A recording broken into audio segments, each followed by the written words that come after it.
मिलेगा परीक्षा का फल जब देखोगे परीक्षा फल। हेलो दोस्तों, कैसे हो? स्वागत है आपका हमारे यूट्यूब चैनल परीक्षा फल में। दोस्तों, आज मैं आपको हाई स्कूल का एक क्वेश्चन बताने वाला हूँ मैथ का, जो आपको इस समय स्क्रीन पर दिखाई दे रहा होगा। इस क्वेश्चन में लिखा है, यह क्वेश्चन कुछ इस प्रकार है। मेरी आयु पुत्र की आयु की तिगुनी है। 5 वर्ष बाद मेरी आयु पुत्र की 2.5 गुना रह जाएगी। मेरी और मेरे पुत्र की आयु बताइए। दोस्तों, इस क्वेश्चन के अंदर बताया गया है कि एक आदमी है, वो कह रहा है कि इस समय मेरी और मेरे पुत्र की उम्र का अंतर इतना है कि इस समय मेरी उम्र पुत्र की उम्र की तिगुनी है। वह आदमी कह रहा है, जितनी मेरे पुत्र की उम्र है उसकी दुगनी मेरी ही उम्र है। यानी इस सवाल को करना कैसा है, इस क्वेश्चन को करना कैसा है, देखिए। माना मेरी आयु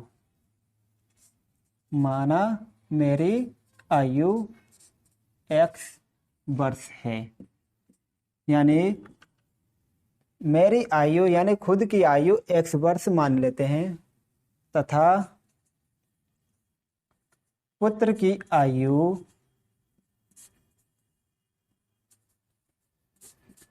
y वर्ष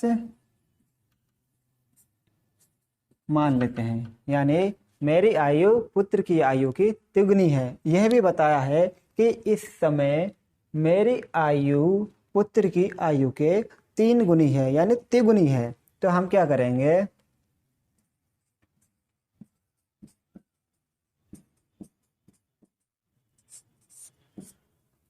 प्रश्न के अनुसार इसको लिख लेते हैं। जैसे मेरी आयु पुत्र की आयु की 3 गुनी है, तिगुनी है, तब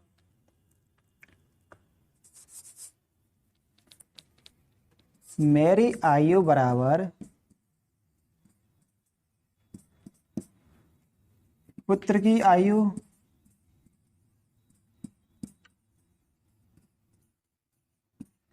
और बताया है कि तिगुनी है। यानी कि जो मेरी आयु है वो पुत्र की आयु की तिगुनी है। तो हम क्या करेंगे, इसके अंदर 3 से गुणा कर लेंगे। जो मेरी आयु है, मैंने आयु मानी है x वर्ष, पुत्र की आयु मानी y, यानी यह हो जाएगा हमारी समीकरण 1। ठीक उसी प्रकार दूसरी बात को देखते हैं, क्या बताया गया है। 5 वर्ष बाद, कितने, 5 वर्ष बाद मेरी आयु पुत्र की आयु यानी मेरी आयु पुत्र की 2.5 गुनी रह जाएगी। यानी 5 साल बाद क्या होगा कि मेरी आयु पुत्र की 2.5 गुना रह जाएगी। तो लिख लेते हैं, 5 वर्ष बाद, यानी 5 वर्ष बाद, 5 साल बाद क्या होगा। अब भाई ये बताइए कि इस समय जिस व्यक्ति की उम्र x साल है, x वर्ष है, तो 5 साल बाद कितनी हो जाएगी, 5 साल जुड़ जाएगी, उसके अंदर जरूर जुड़ेगी।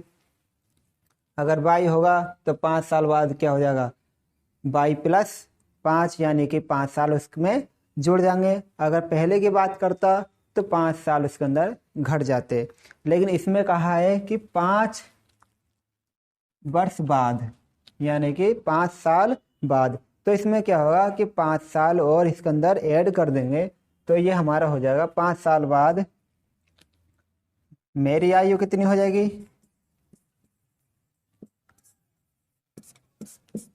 x प्लस 5, यानी 5 साल मेरे भी जुड़ जाएगी उम्र, और पुत्र की आयु कितनी हो जाएगी, पुत्र की आयु हो जाएगी y प्लस 5, यानी 5 साल इसके और जुड़ जाएंगे उम्र के। बताया क्या है कि 5 साल बाद मेरी आयु, ठीक, यानी मेरी आयु लिख लेते हैं प्रश्न अनुसार।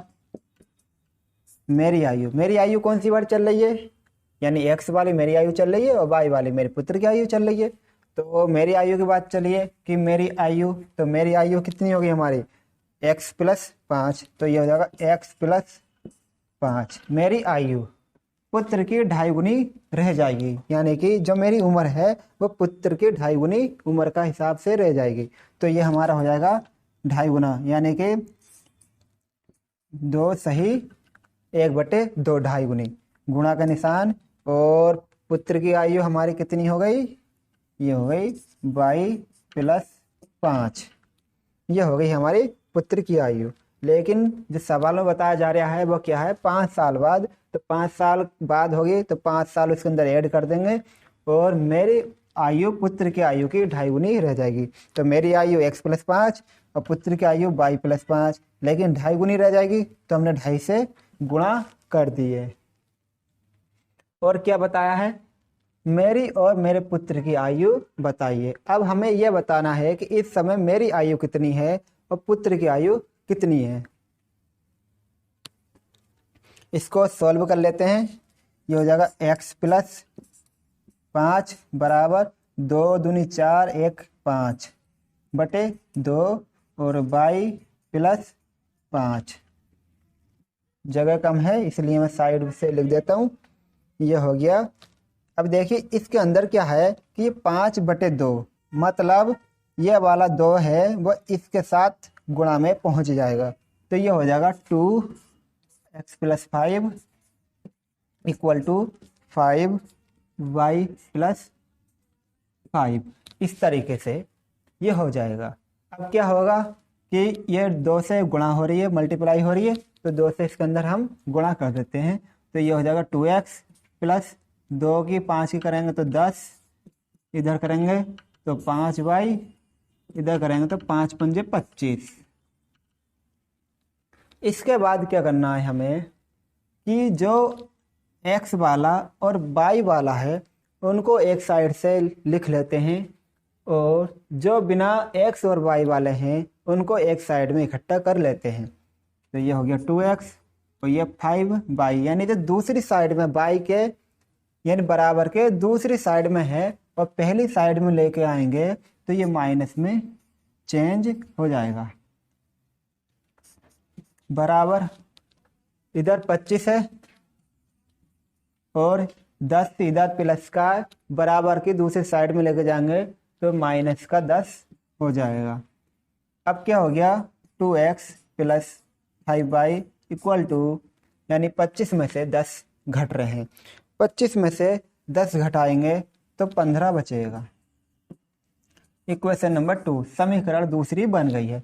देखिए एक समीकरण हमारी ये बनी थी और एक ये बनी थी। ये बनी थी हमारे कि जो पहली शर्त है, वर्तमान में जो पहली शर्त है वो ये बताया है कि पुत्र की आयु की तिगुनी है, यानी जो मेरी आयु है वो पुत्र की आयु की तिगुनी है, पहली शर्त हो गई थी। तो इसी से हमने दूसरी समीकरण बना ली, पहली बना ली। उसके बाद क्या है कि 5 साल बाद, अब 5 साल बाद की बात चल रही है तो भाई जो हमने मेरी उम्र मानी थी उसके अंदर 5 साल जुड़ जाएंगे और जो पुत्र की उम्र है उसमें भी 5 साल के जुड़ जाएंगे। उसके बाद क्या करा कि जो दूसरी शर्त है, दूसरी शर्त में बताया है कि 5 साल बाद आयु, मेरी आयु पुत्र की आयु की 2.5 गुनी रह जाएगी। तो इसमें क्या करा हमने, जो दूसरी शर्त है उसके अंदर मेरी आयु लिख दी, बराबर में 2.5 गुना कर दी पुत्र की आयु। अब इसको हल कर लिया, तो हल करने के बाद में ये दूसरी वाली समीकरण बन गई है। अब इन दो समीकरणों को हल करने के बाद में हमें x और y के मान चाहिए। x हो गई मेरी आयु और y हो गई पुत्र की आयु। अब समीकरण 2 से x का मान इस समीकरण के अंदर लगा देंगे। समीकरण 1 से x का मान समीकरण 2 में लगाने पर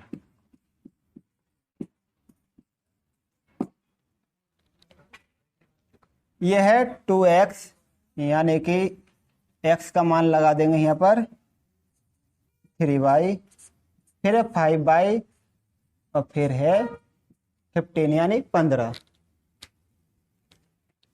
3 दूनी 6y माइनस 5y बराबर 15।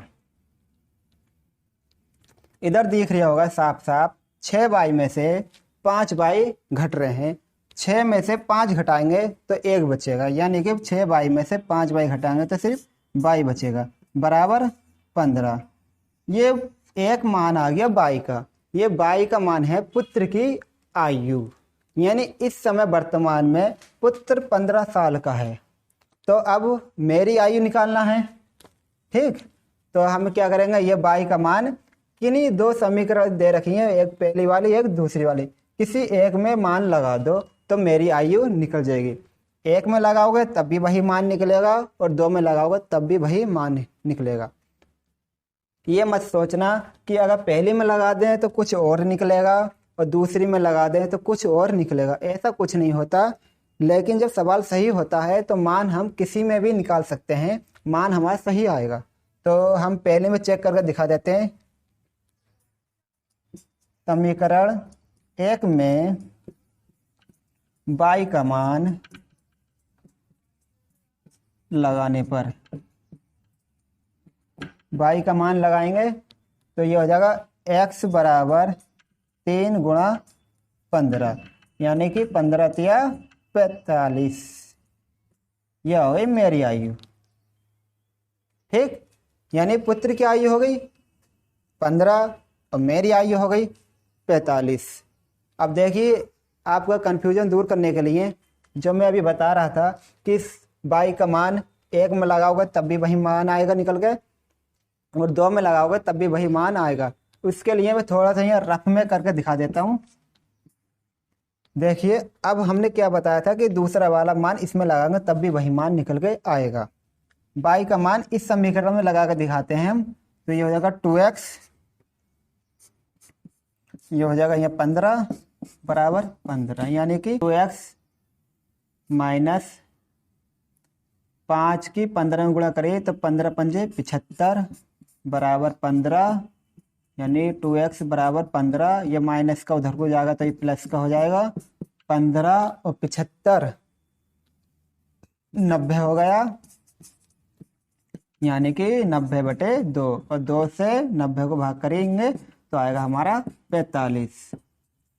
इस तरीके से, यानी कि समीकरण 1 में लगाओगे तब भी वही मान, और समीकरण 2 में लगाओगे तब भी वही मान आएगा, दोनों में कोई अंतर नहीं आएगा। तो हम लिख सकते हैं यहाँ पर, ये तो रफ काम था हमारा, लिख देंगे यहाँ पर अतः x, यानी कि मेरी आयु